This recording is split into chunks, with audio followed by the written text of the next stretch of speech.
Influencer cantik, Laura Siburian, membuat pengakuan mengejutkan melalui akun TikTok-nya pada akhir minggu lalu. Dirinya mengaku menjalin hubungan asmara selama kurang lebih 2,5 tahun, dengan mantan manajernya yang bernama Clarissa Aldiana, yang adalah seorang perempuan. Sebelumnya, Clarissa terlebih dulu mengunggah video yang menceritakan bahwa selama bekerja menjadi manajer Laura, ia tidak digaji oleh influencer 24 tahun itu. Beberapa hari berselang, Laura Siburian pun muncul dan meluruskan beberapa hal dari cerita Clarissa. Aku bisa ngomong yang sejujurnya. Mantan manajerku adalah mantan pacarku.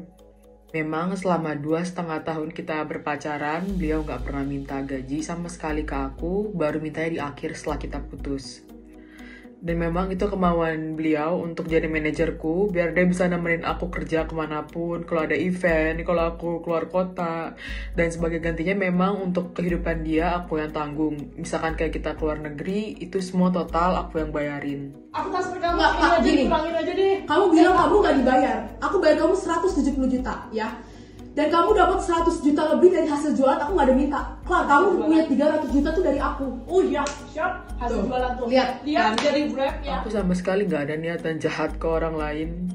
Nggak ada niatan memperbudak orang sama sekali, nggak ada. Karena emang waktu itu konteksnya kita pacaran, jadi kemauan kita bersama untuk dia nemenin aku kerja, dia nganterin aku, jemput aku.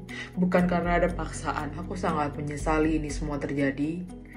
Tapi aku sendiri juga nggak tahu kenapa masalah ini harus diberingsap lagi ke media sosial, karena uang yang mereka minta juga udah aku kasih 100%.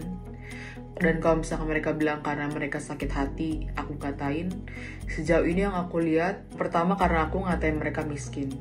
Tapi kan mereka duluan yang ngatain aku OKB. Dan yang kedua juga perkara aku bawa-bawa uang 6M. Kenapa nggak ada screenshot bagian atasnya pas mereka ngancam aku, pas mereka nge-blackmail aku?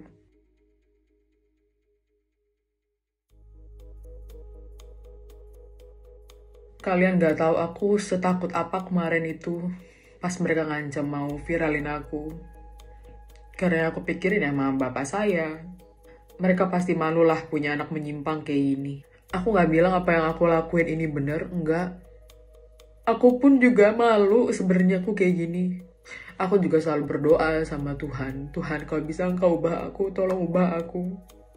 Tapi aku nggak bisa ubah itu.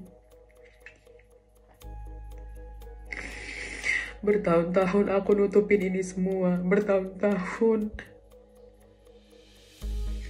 Aku juga malu atas diriku sendiri.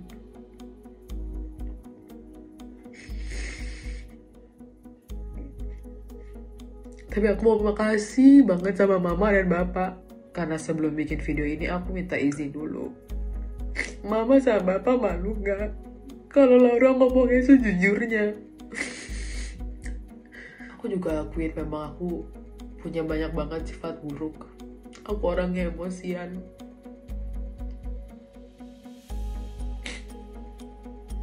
Tapi aku bisa yakinkan aku gak pernah ada niat buruk sama orang. Aku bukan orang jahat. Dan aku juga tahu 100% ini akan jadi jejak digitalku. Selamanya aku akan malu dengan video ini. Tapi nggak apa-apa. Hidup aku juga udah hancur kok. Dan bahkan kalian semua juga ngerasa. Banyak yang bilang kan awal kehancuran Laura Siburian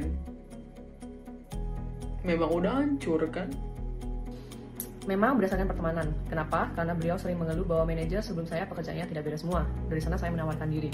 Saat itu saya sedang kuliah dokter gigi dan ada waktu untuk pekerjaannya. Saya memang mencari pengalaman dan uang saku yang cukup sembari kuliah. Karena yang bersangkutan pada saat itu bilang bahwa gaji manajernya di atas 1 juta.